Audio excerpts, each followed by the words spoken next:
หน่วยกู้ภัยของบังกลาเทศยังคงเร่งค้นหาผู้สูญหายจากเหตุเรือล่มทางภาคใต้ของประเทศค่ะเรือที่ประสบเหตุเป็นเรือโดยสารข้ามแม่น้ำในเขตบ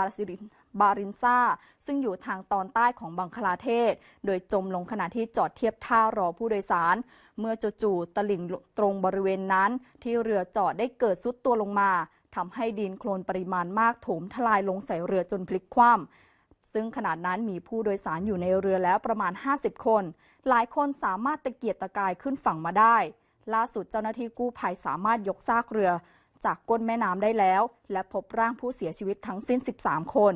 ขณะนี้เจ้าหน้าที่ยังคงทำงานกันอย่างต่อเนื่องเพื่อค้นหาผู้สูญหายที่เหลืออีกประมาณ15คนโดยมีญาติๆเฝ้ารอดูความคืบหน้าอยู่บริเวณฝั่งด้วยความโศกเศร้าค่ะ